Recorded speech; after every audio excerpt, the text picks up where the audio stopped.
지난해 이맘쯤에요. 저희는 가을 단풍, 하나님이 주신 그 아름다운 색을 보기 위해서, 그리고 각자의 삶의 이야기를 좀 나누기 위해서 용문산으로 리트릿을 갔습니다. 다 기억이 나시는죠? 그래서 오늘 제가 이렇게 우리 카톡방에 작년 사실을 올리기도 했습니다. 작년 생각해보면 한 설렁탕집에서 모이기로 했습니다. 근데 모이는 거 너무 어려웠습니다. 왜냐하면 교통이 너무 막히는 겁니다. 제각기 도착하는 것도 되게 어려웠고, 너무도 감사한 건 또 자리를 맡아준 가족들도 있었다는 겁니다. 또 단풍객들이 많아갖고 용문산으로 들어가는 일이 쉽지 않았습니다. 용문산으로 들어가는데 용문산으로 들어갈 수 없으니까 그냥 우리가 펜션으로 방향을 틀어갖고 펜션에 가서 좀 놀다가 용문산은 다음날 갔던 것 같습니다. 또 밤에는 우리가 이렇게 헌물로 받은 고기를 정말 맛있게 구워 먹었던 기억도 있습니다. 또 각자의 성격이 어떤지 좀 들어오고 서로에게 어떤 모습으로 대해야 되는지 이해하는 시간들을 조금 가졌던 것 같습니다. 이렇게 작년 기억을 떠올리다 보면 정말 1년 전에 그랬었구나 이런 생각이 듭니다. 그러면서 간절한 소망은 내년에는 우리가 이렇게 봄이던 가을이던 리트릿을 가고 서로의 이야기를 나누고 서로의 가족들이 맛있게 식사를 아무런 어떤 장벽 없이 했으면 좋겠다라는 생각이 들었습니다. 그러면서 이번 주 이런 소망을 담아서 이렇게 계속 성경을 읽다가 제 마음속에 들어왔던 이름이 하나 있습니다. 그 이름이 공교롭게도 이스마엘입니다. 이스마엘 그러면 우리가 되게 부정적이잖아요. 왜 부정적이냐면 성경에도 부정적으로 좀 나오지만 또 우리가 이슬람 때문에 이스마엘을 더 부정적으로 많이 봅니다. 근데 이스마엘의 이름의 뜻은 잘 아시는 대로 하나님께서 들으셨다, 아니면 미래형으로 하나님께서 들으실 것이다가 됩니다. 과거형도 되고 미래형도 됩니다. 뭐가 정확한지는 알 수 없어요.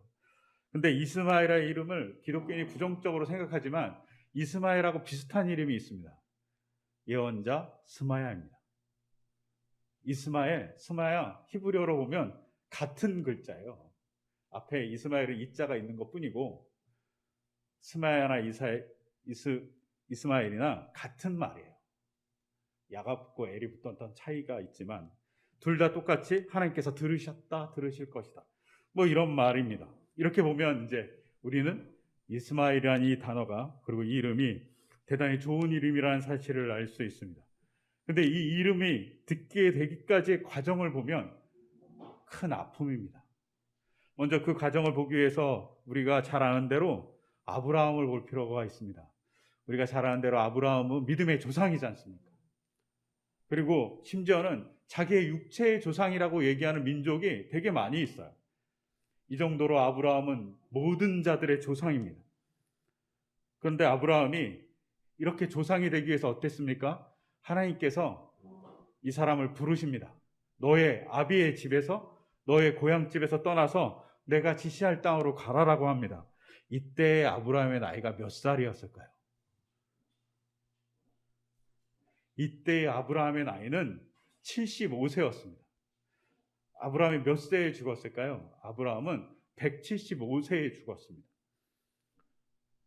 이렇게 보면 인생의 한 중반을 넘은 사람 같잖아요. 그런데 창세기 6장에 보면 인간의 수령, 즉 살 수 있는 나이가 한 120세 정도로 한정이 됩니다. 인간이 벌을 받아서요. 지금 시대보다 조금 더 많이 살았던 거죠. 그렇다고 해도 지금보다 조금 많이 살았다고 해도 120세를 한정으로 본다면 75세는 되게 많은 나이입니다. 육체적으로 늙어가는 나이죠. 75세면 걷는 것도 힘들고 이동하는 것도 되게 힘든 나이입니다. 아무리 그 당시 많은 사람들이 오래 살았다고 해도, 우리보다 조금 오래 살았죠. 그럼에도 불구하고 이 75세는 아무리 적게 봐도, 아무리 많이 양보해도 중년에서 노년으로 넘어가는 나이입니다. 이 노년으로 넘어가는 나이에 하나님께 부름을 받습니다. 그리고 떠나라는 겁니다. 육체적으로 얼마나 힘들었을까요? 생각해 보세요. 75세 떠나라고 그러는 겁니다. 자기 이미 노후 생활을 자기가 살던 지방에서 잘 하고 있지 않았겠습니까? 안전적인 집도 있었을 것이고요. 안정적인 직업 혹은 그들이 갖고 있는 농경지 혹은 유목업 생활을 잘 하고 있었을 것입니다. 그런데 그걸 다 포기하고 떠나라는 겁니다. 아브라함이 살던 지역은 아마도 하란입니다. 갈대 우르에 있었기도 하지만 하란에 오랫동안 거주했습니다. 하란에 거주했으니까 하란이 별거 아닌 것 같잖아요. 그런데 1996년에 하란 근처에서 한 40km 정도 떨어진 지역에서 엄청난 발견이 있었습니다. 고고학적 발견. 그 지역을 게벨클리 테베라고 합니다. 게벨클리 테베라는 이곳에 엄청난 고고학적 유물이 발견된 겁니다. 그것도 1996년에. 스미트라는 학자가 거기서 발굴했는데 한 2014년까지 발굴했어요. 그리고 그분은 2014년에 돌아가셨죠. 저는 개인적으로 터키에 가면 여기를 꼭 가보고 싶어요. 터키 동부의 남부 끝에 있어요. 여기가 하란과 거의 같은 지역입니다. 근데 여기서 무슨 것이 발견됐냐면 거대 석상이 발견됐습니다. 7m 높이의 T자 모양의 석상이 발견된 거예요. T자 모양의 석상을 세워놓을 수 있는 기술이 있었던 거죠. 그리고 7m가량의 석상을 동그랗게 원형을 만들어서 예배초소 같은 혹은 정확하게 뭔지 모르지만 신전 같은 것을 여러 개 만들어 놓은 것이 발견되었습니다. 이때는 농경사회도 아닙니다. 이때 언제 만들었냐면 주전 9,500년 전에 만들었습니다. 이게 잘 안 하죠. 안 하죠. 여러분, 피라미드가 주전 3,000년 전에 만들었어요. 우리가 영국에 있는 헨지스톤이라는 것도 있죠. 그 헨지스톤은 주전 2,000년 전에 만들었어요. 즉 헨지스톤보다 한 7,500년 전에 이미 거대 석상을 만든 민족이 존재했다는 거예요. 그리고 엄청나게 큰 유물입니다. 터키에서 그래서 2014년 이후에 여기를 방문하라고 엄청나게 홍보해요. 그래서 개인적으로 그 홍보를 들으면서 저도 가보고 싶어요. 이 발견으로 인해서 뭐가 바뀌었냐면 교과서를 바꿔야 할 정도의 발견이에요. 사람들이 신석기 이전에는 별로 집단 생활을 하지 않았다 이런 얘기가 나오는데 이 사람들이 신석기 때 엄청난 집단 생활하고 엄청난 문명을 9,500년 전, 지금으로부터 11,500년 전이에요. 10,000년도 전에 문명을 만들었다는 거예요. 놀라운 일이죠. 이거를 조금 더 실감나게 생각하면 우리 단군 할아버지가 얘기하잖아요. 몇 년도에 개국했죠? 우리 외우잖아요. 2333년 주전. 단군 할아버지보다 7,000년 전에 이미 뭔가를 만든 거죠. 근데 그곳이 바로 어디냐? 아브라함이 살았던 하란 지역과 비슷한 지역입니다. 이렇게 봤을 때는 그 공간은 엄청나게 발달된 공간인 거죠. 지금은 허허벌판이지만 그 당시엔 아마도 만년 전에는 숲이 있었을 거라고 생각되는 지역입니다. 엄청나게 놀라운 지역에서 아브라함이 떠나는 겁니다. 이걸 우리의 삶에서 이렇게 생각하면 이런 거하고 똑같은 것 같아요. 집이 100평 되는 아주 고급 주택에 살고 있어요. 이것 때문에 먹고 살기도 편하고 모든 것이 다 공급돼요. 그런데 어느 날 갑자기 누군가 와서 야, 너는 텐트 생활을 해. 여기서 떠나 라고 얘기하는 거가 되게 비슷한 일이 벌어진 겁니다. 아브라함에게 충격적이고 참참한 일이 벌어지지만 아브라함은 여기에 순종해서 떠납니다. 또한 아브라함은 이때 결혼한 상태입니다. 아브라함의 아들 이삭이 결혼을 40세에 했어요. 그러니까 대충 아브라함을 따져보면 아브라함이 75세니까 못해도 한 30년, 한 40년 결혼 생활을 하고 있었던 거죠. 어느 정도 가정을 꾸리고 가정이랑 울타리를 만들어서 잘 살고 있었던 아브라함이 가정을 모두 데리고 떠나야 되는 상황이 발생한 겁니다.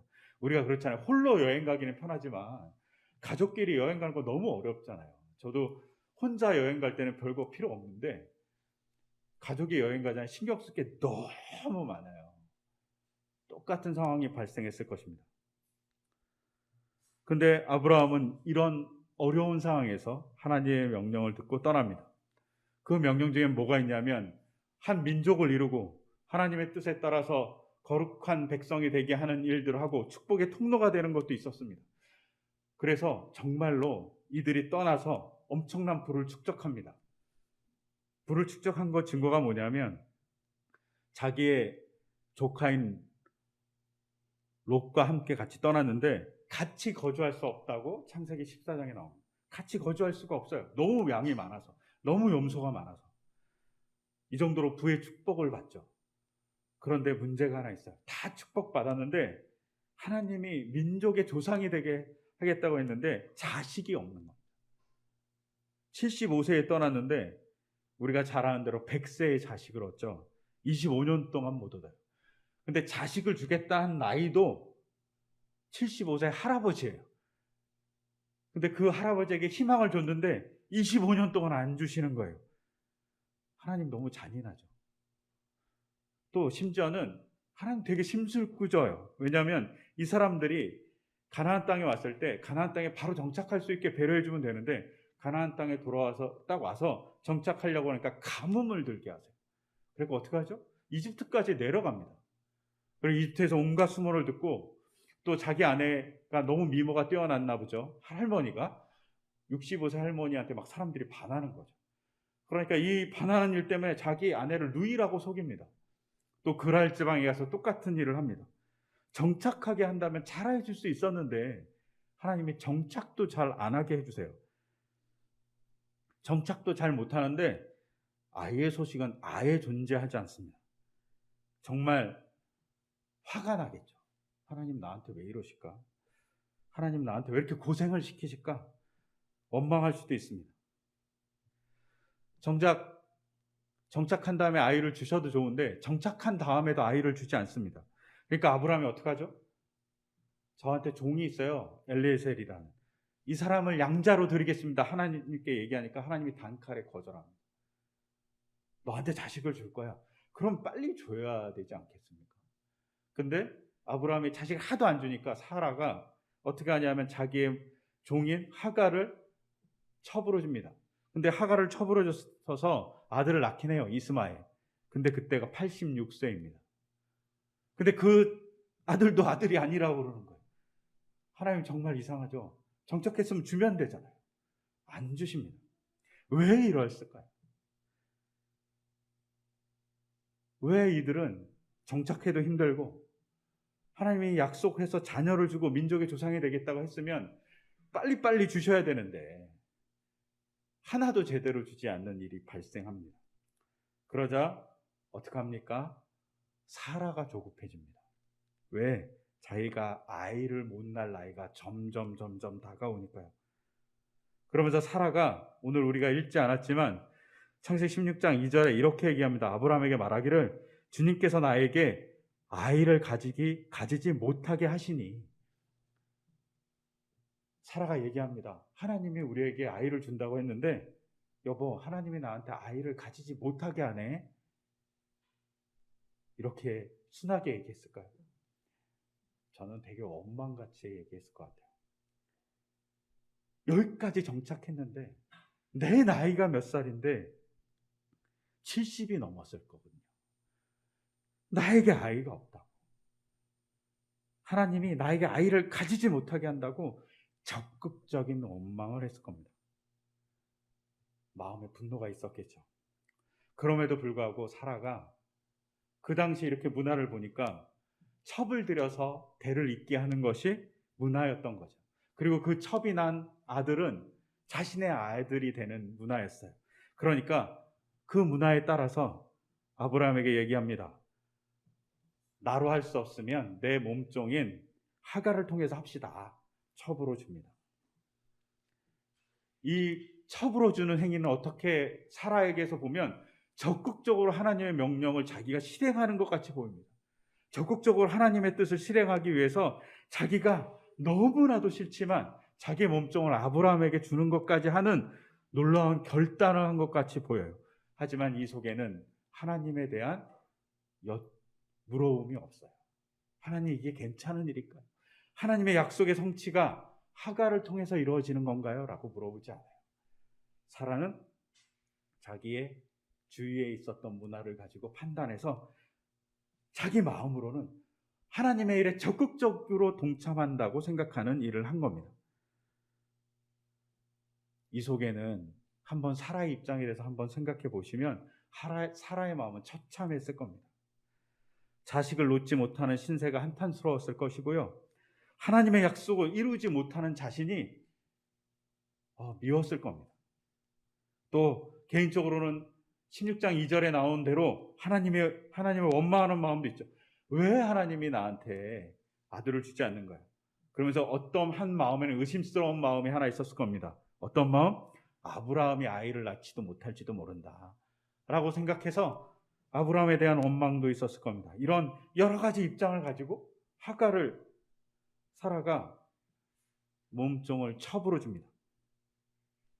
근데 공교롭게도 하갈이 임신하게 됩니다. 그걸 보면서 어땠을까요? 자기한테 문제가 있다는 사실을 적나라하게 봤겠죠. 또한 어쩌면 하나님이 자기는 아이를 갖지 못하는데 하갈을 통해서 아이를 갖게 하면서 진작에 했어야 될 일이라고 생각했을지도 모릅니다. 그리고 미안하고 자괴감이 빠지고 어떤 면에서는 하나님이 원망스러웠을 겁니다. 또 다른 면에서는 상실감, 외로움 이런 것들이 복합적으로 막 다가왔을 겁니다. 아브라함한테 미안함도 있지만 자기 자신에 대한 원망감이 막 부글부글 거는 분노가 막 끓었을 겁니다. 근데 이런 여러 가지 복합적인 감정에 있던 사라에게 설상가상으로 임신한 하갈이 사라를 무시했다라고 성경은 기록하고 있어요. 하갈은 자신이 임신한 걸 딱 알자마자 사라를 무시합니다. 그래서 창세기 16장 4절에 이렇게 기록되어 있어요. 하갈은 자신이 임신한 것을 알고서 자신의 여주인을 깔보았다라고 되어 있어요. 깔보았다입니다. 근데 이 깔보았다는 이 칼랄이라는 이 히브리어는 직역하면 그 같이 연결돼서 보면 이런 거예요. 하갈이 사라를 하찮은 눈으로 쳐다봤다 이런 뜻이에요. 되게 무섭죠. 하찮은 눈으로. 여주인인데 그녀를 하찮은 눈으로 쳐다본 것이 바로 깔보다는 말입니다. 근데 이 칼랄이라는 이 깔보다는 말을 히브리어로 강하게 강조해서 말하면 더 충격적이 됩니다. 칼날이란 말을 강조하잖아요. 그러면 저주한다는 말이 됩니다. 그러면 어떤 의미일까요? 저주받은 여자같이 쳐다본다는 겁니다. 사라가 이 눈빛을 느낄 때 어땠을까요? 미쳐버릴 것 같지 않겠습니까? 혹은 자기가 저주받은 사람일지 모른다는 아픔에 막 시달렸을 겁니다. 그리고 끊임없이 하갈의 그 시선 때문에 미쳐버릴 것 같으니까 아브라함에 가서 따집니다. 오늘 읽었던 16장 5절에 보면 이렇게 한탄합니다. 주님께서 당신과 나 사이를 판단하여 주시면 좋겠습니다. 주님께서 당신과 나 사이, 이 당신은 아브라함이에요. 그러면 자기가 저주받은 사람 같이 하갈에게 눈빛을 받는 것이 하갈의 잘못이기도 하지만 아브라함의 잘못이기도 하다는 거예요. 왜? 아브라함이 뭔가를 잘못했어요. 기록은 나오지 않아요. 분명 아브라함은 자식을 얻는 기쁨에 하갈을 이뻐하고 사라를 조금은 무관심하게 봤겠죠. 이것이 하갈에게 더욱더 사라를 무시하는 사건을 만들었을지 모릅니다. 즉 편애하는 아브라함이 있었고 이 편애하는 아브라함 때문에 사라는 더 많은 상처를 받은 거죠. 그래서 따진 겁니다. 하갈에게 잘못이 있어요 이렇게 따진 게 아니라 주님께서 당신 아브라함과 나 사이에 판단해 주셨으면 좋겠다. 당신이 잘못한 거라고 얘기합니다. 그러자 정말 찌질하고 정말 못돼 먹은 아브라함은 뭐라고 얘기하냐면 하갈이 당신의 종이지 않습니까? 당신 마음대로 하십시오 라고 얘기합니다. 자기가 중재를 하거나 자기가 뭔가를 좀 해줘야 되잖아요. 그런데 책임을 회피하는 아브라함은 하갈을 마음대로 하라고 사라에게 얘기합니다. 그러자 사라가 어떻게 합니까? 하갈을 학대했다고 되어 있어요. 이 학대했다는 히브리어 아나는 그냥 육체적인 학대뿐만 아니라 정신적으로도 엄청나게 괴롭혔다는 말이 됩니다. 엄청난 미움을 쏟아부은 거죠. 하갈의 눈빛에, 저주스러운 그 눈빛에 분노한 사라가 막 학대를 한 겁니다. 근데 학대를 이기지 못해서 하갈이 어떻게 합니까? 도망갑니다. 오늘 읽었던 본문에 보면 수루 사막길로 갔다고 되어 있어요. 즉 이집트로 내려가는 거예요. 하갈은 이집트 여인이니까 이집트로 내려가려고 막 도망갑니다. 사막이 있어요. 중간에 수루라는 사막. 근데 이 사막을 횡단할 정도로 자기 주인 사라의 학대가 심했던 거죠. 막 도망갑니다. 이 속에 하갈도 신세 한탄이 존재할 수 있습니다. 야, 내가 노예로 팔려갖고 이 신세 뭔가? 노예로 팔려온 것까지는 좋은데 좋은 주인을 만나서 아브라함이란 좋은 주인을 만나서 잘 살고 있는데 그렇다면 좋은 주인의 종들과 결혼해서 알콩달콩 살면 얼마나 좋을까? 내 신세 왜 이 모양인가? 아브라함의 첩에 들어가서 이 모양인가? 아브라함의 첩으로 처음 들어갔을 때 임신했을 때 너무 좋았는데 여주인이 나를 이렇게 미워할지는 몰랐네. 자기의 잘못은 바라보지 않았을 겁니다. 저주스러운 눈빛으로 자기가 사라를 받던 것은 기억조차 하지 않았을 거예요. 하지만 끊임없이 원망합니다. 그리고 자기를 챙겨주지 않는 아브라함에 대해서도 엄청나게 원망했을 겁니다. 특히 하갈은 아브라함의 대를 잇는 것에서 엄청 기뻤을 텐데, 왜냐하면 아브라함이 하나님께 약속을 받은 사실을 잘 알고 있었기 때문에 엄청 기뻤을 겁니다. 그런데 한순간에 학대로 돌아오고 도망갈 수밖에 없는 처지가 되니까 이게 뭔가 내 인생이 송두리째 원망스러운 상황이 됐을 겁니다. 이 상황에 아브라함도 마찬가지죠. 아브라함의 마음은 어땠을까요? 기다리고 기다렸던 자식이 생기는 순간입니다. 임신했다는 소식에 날듯이 기뻤을 겁니다. 그런데 자기 아내 둘이 싸우는 겁니다. 처음에는 하갈이 무시하는 눈으로 보고 무시하는 눈 때문에 열받은 사라가 학대하고 이게 뭔 일인가 이런 생각이 들 겁니다. 하나님을 향한 원망도 있었겠죠. 아니 사라한테 아들을 줬으면 이런 가정의 문제가 생기지 않았을 거라고. 믿음이 완전 송두리째 막 흔들리기도 하고 원망이 가득해갖고 정신 차릴 수 없는 순간이 되었을 겁니다. 정말 뭐가 뭔지 모르는 상황이죠. 해결도 못해요. 아브라함이 그렇다고 해결하기 위해서 사라와 하갈을 들고 나서 용서를 구하든가 중재라든가 이런 것도 할 수 없는 사람이죠. 이런 상황이 바로 아브라함과 사라와 하갈의 상황입니다. 근데 이런 인간이 풀 수 없는 이 상황에 개입해 주시는 분이 누구냐? 바로 오늘 본문의 하나님이십니다. 감정과 인간의 편애와 오만과 욕심, 열등감 등으로 인간의 삶이 막 뒤엉켜 있습니다. 근데 그 뒤엉켜 있는 삶을 풀 수가 없어요. 인간이.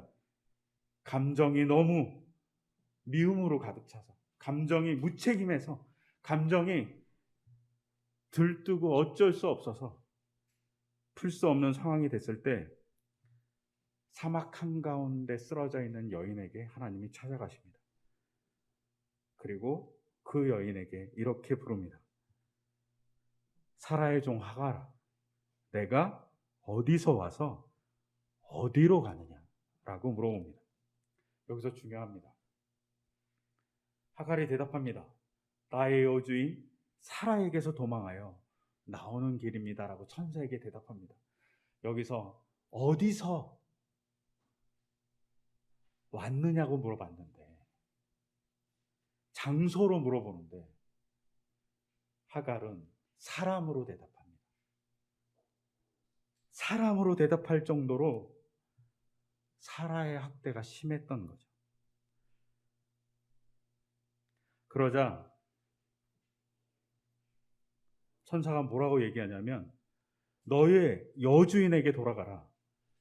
그에게 복종하면서 살아라 라고 얘기합니다. 이 말을 딱 듣는 순간 청천벽력 같지 않겠습니까? 학대하는 여주인에게 돌아가랍니다. 근데 이 말을 하기 전 천사가 하갈을 어떻게 부릅니까? 사라의 종 하갈아 이렇게 부릅니다. 즉 하갈의 신분을 정의합니다. 하갈 너의 신분은 사라의 종이야. 내가 알고 있어 라고 얘기해 주는 거죠. 그 순간 하갈이 어땠겠습니까? 하갈은 자기가 그동안 무시하고 저주의 눈으로 봤던 자기의 과거를 볼 수 있었을 수도 있습니다. 순간 자기를 다 보고 있었던 하나님 혹은 천사의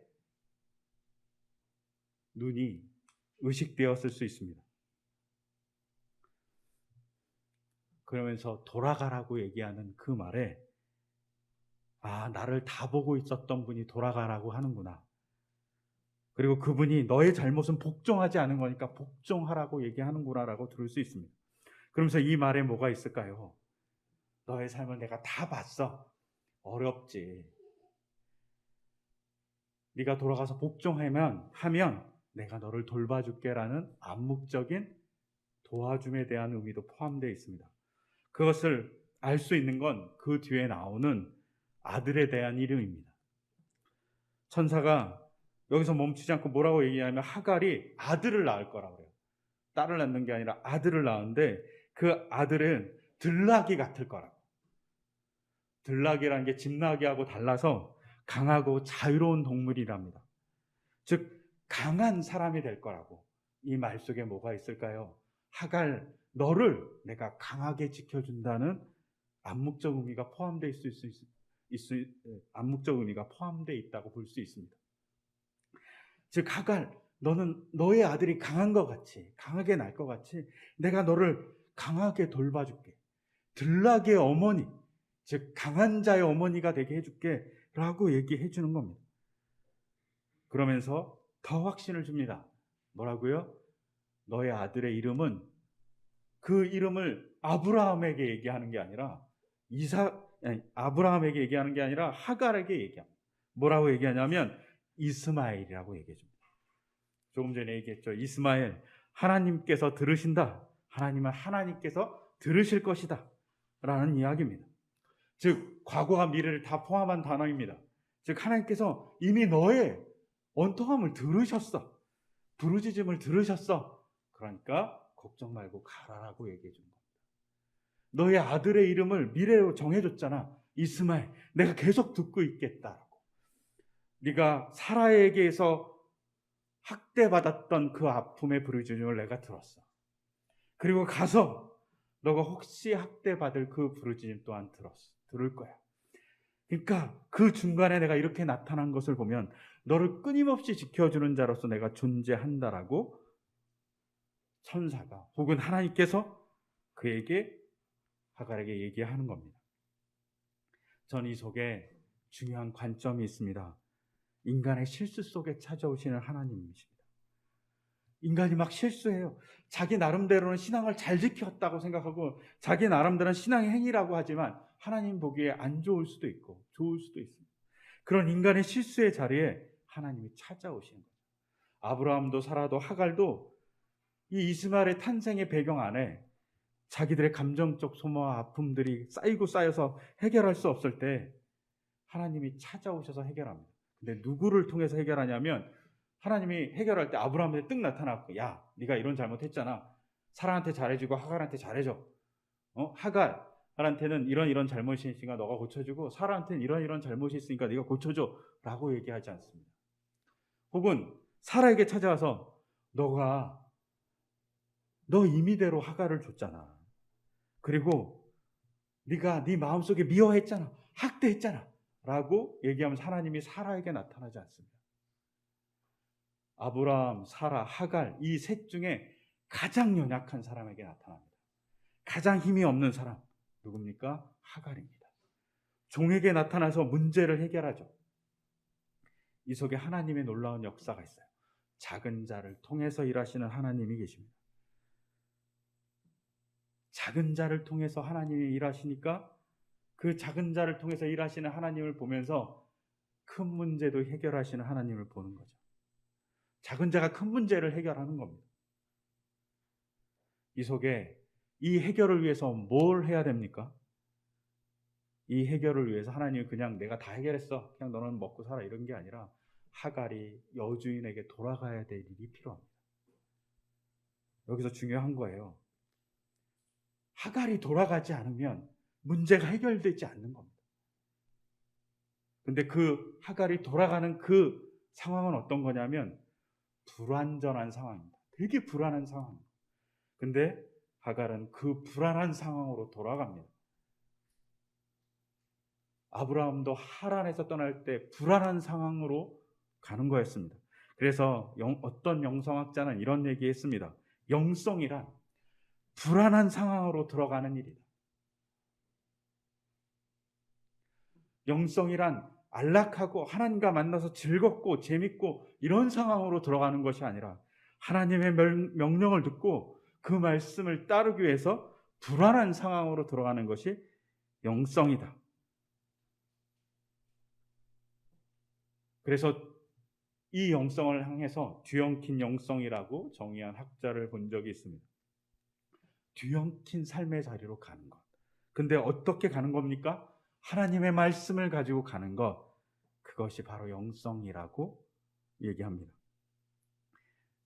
우리의 삶은 현실 속에 일관성이 없어요. 막 뒤죽박죽이에요. 이게 유일한 일관성이라고 얘기한 사람이 있습니다. 삶은 언제나 일관성 없이 뒤죽박죽이다. 이것이 유일한 진리이다. 이렇게 얘기했습니다. 근데 이 진리 속에 유진 피터슨이라는 사람이 이렇게 얘기합니다. 하나님은 죄를 짓고 뒤죽박죽인 우리를 물리치거나 내팽개쳐 버리지 않으신다. 오히려 공공에 처한 우리를 찾아와 구원하신다. 근데 그 찾아와 구원하시는 하나님이 뭘 하시냐면 우리만 딱 끈적놓고 너 구원받았어가 아니라 그 작은 자가 구원받은 그 행동을 통해서 공동체 혹은 감정의 여러 문제가 발생한 곳에 해결을 만들어 가시기를 소망한다는 겁니다. 여기서 우리가 잘 봐야죠. 아브라함의 가족이 아브라함, 사라, 하갈이 뒤엉켜버린 감정의 고리에 풀 수도 없는 아픔으로 서로를 바라봤습니다. 그때 도망갈 수밖에 없을 정도 하갈이 학대받을 때 찾아오셔서 하갈을 통해서 가장 작은 하갈을 통해서 그 집의 문제를 해결해 가십니다. 그리고 그 집의 문제를 해결해 가시는 하나님이 뭐라고 얘기했냐? 내가 듣는 하나님이라. 너의 문제를 듣고 있는 하나님이라고. 그리고 너의 문제를 계속 듣겠다라고 얘기하는 이름 이스마엘. 즉 과거에도 듣고 미래에도 듣겠다라고 얘기하는 이름을 주신 거죠. 이것은 우리의 삶에도 마찬가지라고 생각합니다. 더불어서 오늘 읽었던 누가복음에서 예수님이 세리 레위에게 찾아가십니다. 그리고 나를 따르라고 얘기합니다. 세리 레위 생각해 보십시오. 세리잖아요. 매국노입니다. 자기 민족을 괴롭히는 사람입니다. 이 사람이 왜 세리가 됐는지 알 수 없죠.